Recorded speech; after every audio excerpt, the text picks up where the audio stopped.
So welcome to another Thursday on the Pagan Perspective.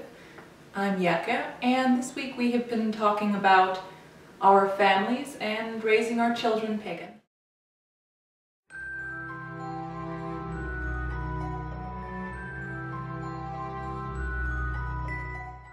So we've got a pretty long topic. It's in the description bar below, but I'm going to go ahead and read the question part to you. You're also probably hearing weird noises. The cat is playing directly beneath the camera, so that might make some interesting noises. He has a whole bunch of these set up that he loves, and now he's gonna go crazy because I touched that one. Anyways, let's see. The question is from Olly Ann, and she or they ask, how have or will you practice your faith with your family? Especially if you have or plan on having children. If you were raised as a pagan, did your family celebrate pagan festivals, traditions, etc.? How do you plan on celebrating your faith with your family? Or do you think you will choose not to share your faith with your children? My personal situation is that my boyfriend has 2 daughters, and we are currently trying to have a child together. I really value growing up with faith, religion, and tradition. I was raised Christian, and would like for my children to have those same happy memories, while still feeling that they can choose their own path when the time comes. So, where to start? Mentioned on this channel before that I was raised pagan.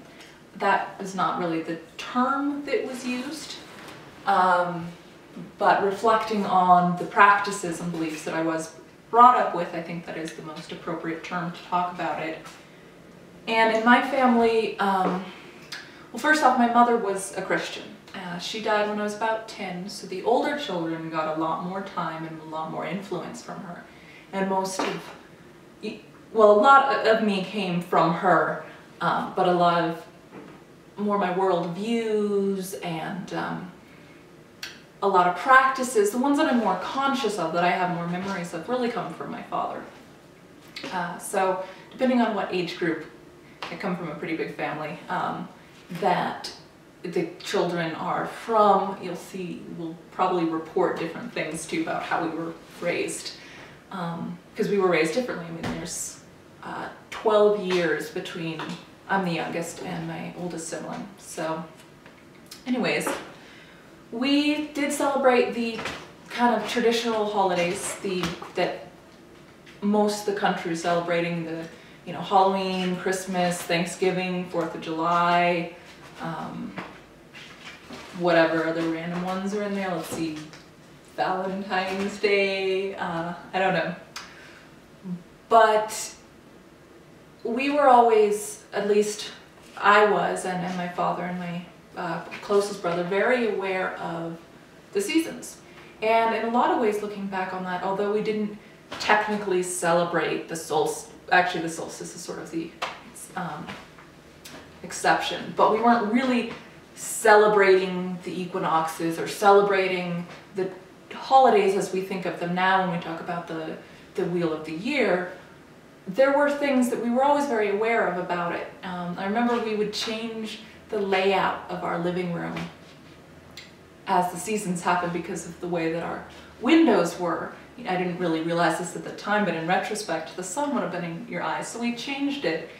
And that was always a big, really important cue for me as a kid. It kind of symbolized this change. The solstices, we're very sensitive to temperature. Actually, about half of the family is, and the other half not as much. And I'm one of them who temperature is, I don't like to be cold. I can put up with it, but I really don't like it. And I like when there's lots of light. I don't really like when the cold half of the year. I've learned to love it on many levels, but my brother and I, it was our job to get the firewood because our house was mostly solar. So it's passive solar, but we did have a wood stove. And so you know, we were very aware of how cold it was outside because we'd have to go get the firewood, and there's only enough space inside for a little bit of firewood, and then, you know, all of that. But when the solstice would happen, there'd always kind of be like a little cheer of like, ooh, it's going the right direction now. And then you know that when the summer solstice would happen, it would be a little bit sad because the sunlight was going away. And we were pretty rural, so we there were a few periods in my childhood where there was a TV in the home, but for the most part there wasn't. And this was, of course, pre-internet. Well, internet technically existed, but most people didn't use it because I think internet started in like the 80s officially, but really didn't pick up till the late 90s and early 2000s when, you know, I was already a little bit older at that point. But as a kid, so we just ran around outside, played outside. My father was a builder, so I was always on job sites. Weather was something we were really aware of, and outside. So that's, you know, when I think back on my childhood about how I was raised, holiday-wise, there was an awareness, but it wasn't formalized, except for the more secular holidays, which sort of got celebrated. The being raised pagan had a lot more to do with worldview, with relationship to nature,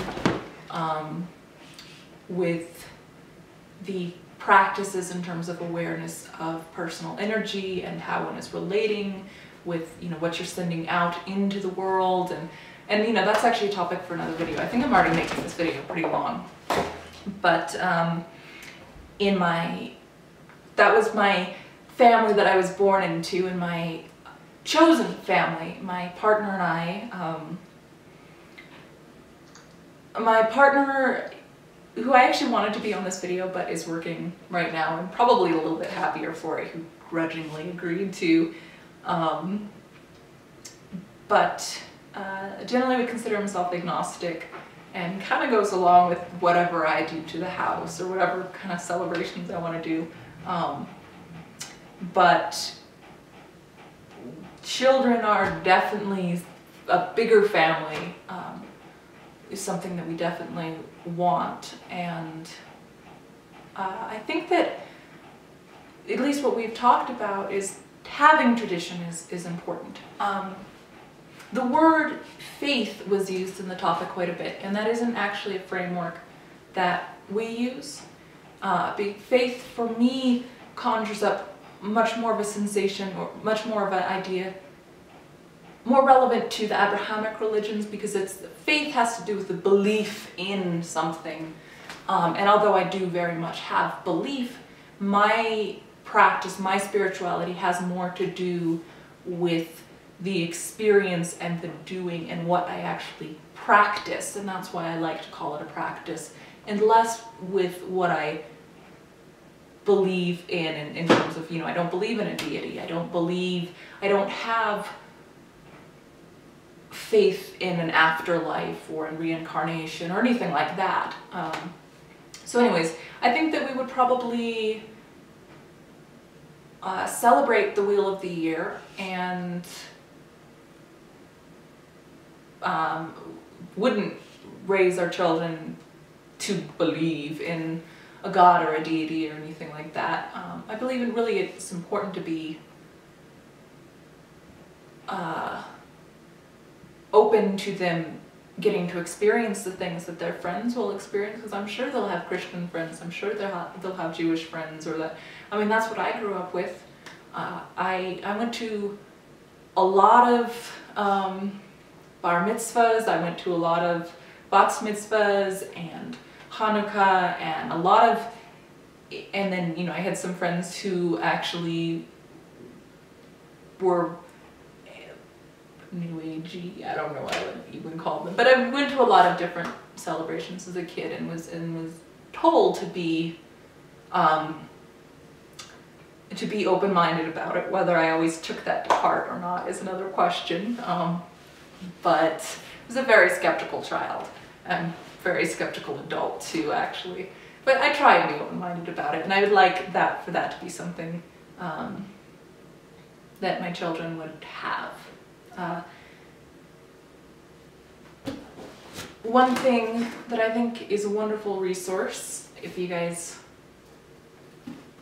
this is specifically the reclaiming tradition, which it's kind of the closest, I mean, I really like this particular tradition, and a lot of the practices are the closest that I could really describe to what I do, because I did have some actual formal instruction in this tradition, but I don't really consider myself to be belonging to a particular tradition. The other thing in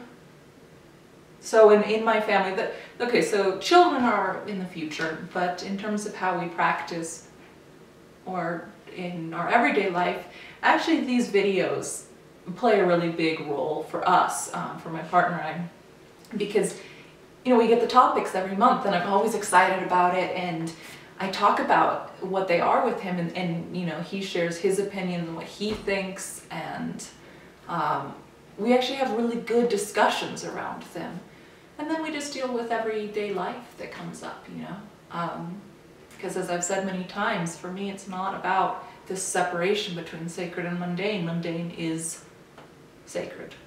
So I think this was probably a really rambly video. Let me go through real quick, look at the topic because it was long, make sure I didn't miss anything. I